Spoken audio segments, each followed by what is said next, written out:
বিয়ের পর সবে দিন দশেক কেটেছে অমৃতার শ্বশুরবাড়িতে। ১ মাসের ছুটি নিয়ে এসেছিল তমাল। ১ মাস পরে বউকে নিয়ে দিল্লি নিজের কাজের জায়গায় ফিরে যাবে। কদিন ছুটির মেজাজ। আজ এই আত্মীয়, কাল সেই বন্ধুর বাড়িতে নেমন্তন্ন খেতে খেতেই দিনগুলো পেরিয়ে যাবে মনে হচ্ছে। বনলতা রান্না চাপিয়েছিলেন। অমৃতা সবজিগুলো কেটে ধুয়ে হাতে হাতে যোগান দিচ্ছিল। দরজায় বেলের আওয়াজ পেয়ে উঠে গেল। তন্ময়বাবু বসার ঘরে। তমাল এক বন্ধুর বাড়ি গেছে আড্ডা দিতে।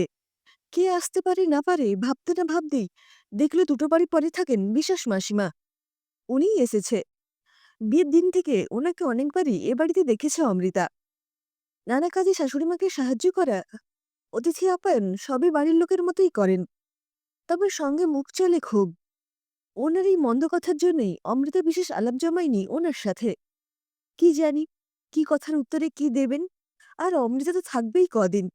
বেশি ভাব জমিয়ে কি লাভ। বনলতা মানুষটি নিরীহ গোছের। চট করে কথার উত্তর দিতে পারেন না। আর বিশেষ মাসিমা তাই পেয়ে বসেন বেশি। এসেই অমৃতাকে হুকুম করলেন, নতুন বউ, ১ কাপ চা করো দেখি। আসবে তো ৯ মাসে ৬ মাসে, তখন কি আর এই পাড়ার খুড়ি শাশুড়িকে চা করে খাওয়াবে? এই বেলা খেয়ে নি। অমৃতা একটা জবাব দিতে যাচ্ছিল। বনলতা চোখের ইশারায় না করলেন। চুপচাপ রান্নাঘরে চায়ের সসপ্যানে জল মাপতে লাগলো অমৃতা। ওদিকে উত্তর না পেয়ে বিশ্বাসগিন্নি ফের শুরু করেছেন। বলি নতুন বউ, রান্না বান্না জানো কিছু? তোমরা তো আজকালকার মেয়ে বাপু, রান্না বিশেষ শিখতে চাও না কি না, তাই জিজ্ঞেস করলাম। আমার তমাল বড় খেতে ভালোবাসে। আমার ঘরে ভালো মন্দ হলেই তো আমি ওকে ডেকে পাঠাতাম। আমার ছেলে প্রশান্ত আর তমাল সেই ন্যাংটোবেলার বন্ধু কি না? নিজের নির্লজ্জ রসিকতায় নিজেই হেসে উঠল বিশ্বাসগিন্নি। বনলতা নিজের স্বরে বললেন, অমৃতা রান্না জানে, আর না জানলেও ক্ষতি নেই। পাপাই যা রোজগার করে, তেমন হলে একটা রান্নার লোক রেখে দেবে। মুখচোরা বনলতার মুখে উত্তর শুনে একটু থমকালেন বিশ্বাসগিন্নি। এমনটা শুনতে উনি অভ্যস্ত নন। বরাবর উনিই শুনিয়ে এসেছেন। আজ মুখের ওপর জবাব পেয়ে ভাবলেন, দুদিন বৌমা আসতেই ভারী বুলি ফুটেছে সরকারি গিন্নির। উপযুক্ত জবাব দেওয়া দরকার। গলা খাকারি দিয়ে আরেকটু উচ্চ কণ্ঠে বললেন, আসলে তোমার ভাগ্যটাই খারাপ লতা। ছেলেকে অতি উচ্চশিক্ষিত করতে গেলে ফল কি হলো? বড় চাকরি পেয়ে ছেলে ভিন রাজ্যে চলে গেল। বাড়ি আসে বছরে ২ বার। এবার তো বিয়ে দিলে, দেখবে ছেলে মা বাপকে ভুলল বলে। তার চেয়ে আমার প্রশান্ত ভালো। লেখাপড়ায় ভালো ছিল না কোনোদিন, তবু তো ঘরের ছেলে ঘরেই আছে। আমি বাপু ছেলেকে ছাড়া থাকতে পারবো না, সে চাকরি করুক আর নাই করুক। আর থাকতে পারল না অমৃতা, বলে উঠল, মা বাবাকে দেখাশুনো করার মানসিকতা থাকলে দূরে থেকেও করা যায়। কাছে থাকলেই যে সবসময় সম্পর্ক ভালো থাকে এমন নয়। আর আজকের দিনে কলকাতা দিল্লি এমন কি দূর মাসিমা। আর আপনারা তো রইলেন, আপদে বিপদে প্রশান্তদা না হয় ছেলের মতোই দেখবে মা বাবাকে। তারপর আমরা তো আছি। বিশেষ গিন্নি সে যাত্রায় চলে গিয়েছিলেন। নিজের ছেলে জীবনে কিছুই করতে পারল না। বখাটে বন্ধুদের সঙ্গে মিশে আর বাপের টাকায় মদ সিগারেট খায়। তুলনায় সমবয়সী তমাল কত সফল। তাই এইসব বলে নিজের ঝাল মেটেন বিশ্বাস গিন্নি। আসলে যে প্রশান্ত বাড়িতে থেকেও বাবা মাকে দেখে না, সে কথা কি আর ঢাক পিটিয়ে বলবার? বরং তমাল বাড়ি এলেই খোঁজ নিয়ে যায় ওনাদের। একটা বড় বন্ধুদের দল আছে তমালদের। কারোর কিছু হলে, কোনো প্রয়োজন পড়লে ওরাই এগিয়ে আসে সবার আগে। এক নামকরা প্রমোটারের চালাগিরি করে, কিছু জমিমাটি দালালি করে, কটা কাঁচা টাকা রোজগার করেই প্রশান্ত ধরে বসল বিয়ে করবে। বেশ ঘটা করেছে বিয়েতে। বনলতা তন্ময় গিয়েছিলেন বৌভাতে। দামি বালুচুরি পরে নাকের নথ নাড়িয়ে বিশ্বাস গিয়ে দুঃখভরা মুখ করে বলেছিলেন, এই দেখো দেখি, বাড়ির ছেলেটা আজ বাইরে চাকরি করে বলেই তো বন্ধুর বিয়েতে আসতে পারল না। এখানে থাকলে বন্ধুর বিয়েতে থাকতে পারত। ছেলে বউ নিয়ে ভরা সংসার দেখে কি সেদিন একটু হলেও দুঃখ হয়েছিল বনলতার? তবে গভীরভাবে ভেবে দেখলে সেরকম দুঃখের কিছু নেই ওনাদের। তমাল অমৃতা রোজ নিয়ম করে ফোন করে খবর নেয়। ৬ মাস ছাড়া বাড়ি আসে। বনলতা তন্ময় তো এই কদিন আগেই ঘুরে এলেন দিল্লি। ১ মাস ছিলেন। কাছাকাছি বেড়ানো হলো। অমৃতা মেয়েটিও বেশ ভালো, গুছিয়ে সংসার করছে।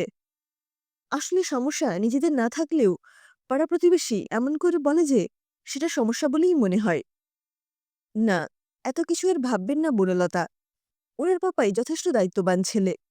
আর বৌমাটিও খারাপ পাননি উনি। মাস তিনেক যেতে না যেতেই শাশুড়ি বৌমার ঝগড়ায় বিশ্বাস বাড়ির সামনে দিয়ে লোকজনের পেরোনো দুষ্কর হয়ে উঠল। বিশ্বাস গিন্নি সকাল বিকেল সরকার বাড়িতে এসে বনলতার কাছে বৌমার নামে কুচ্ছ গেয়ে যান। ছেলেও হয়েছে বইয়ের আঁচল ধরা। কাজ সেরে ফিরতেই বৌমা কান ভাঙাচ্ছে, আর সে পারলে বাপ-মায়ের গায়ে হাত তোলে। অবশেষে দোতলায় আলাদা হয়ে গেল প্রশান্ত আর ওর বউ। ওপরে ওঠার সিঁড়ি আলাদা, ঢোকার গেটও আলাদা করে নিয়েছে ওরা। বাবা মায়ের মুখ পর্যন্ত দেখে না ওরা। ছুটির দিনে একটু বেলা অবধি ঘুমানোর অভ্যেস তমালের।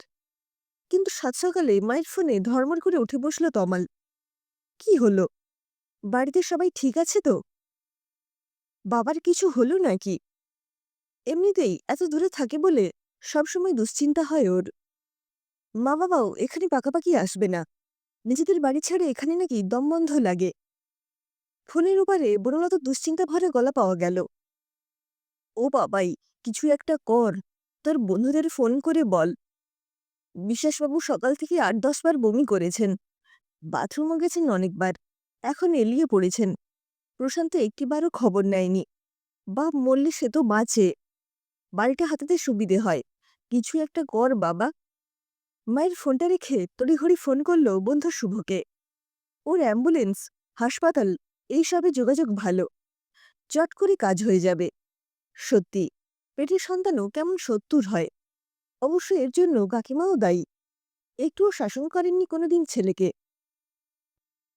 সব অন্যায় চিরকাল মুখ বুজে মেনে নিয়েছেন, প্রশ্রয়ও দিয়েছেন।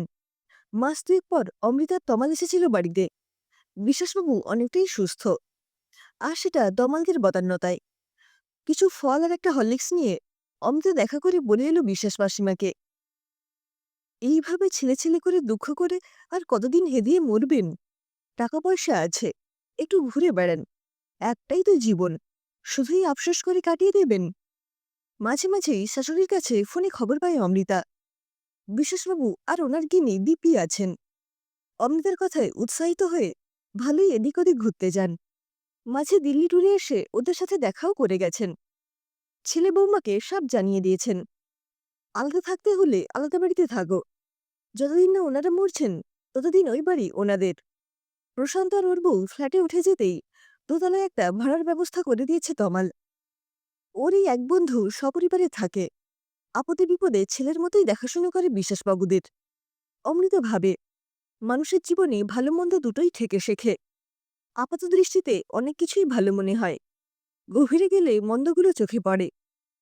একদিন কথা শোনানো বিশ্বাস মাসিমা আজ অমৃতাকে ফোন করে সুখ দুঃখের গল্প করেন। কথা দিয়েছেন, আমি ঝালাচার করে কুরিয়ারে দিল্লি পাঠাবেন কদিনের মধ্যেই।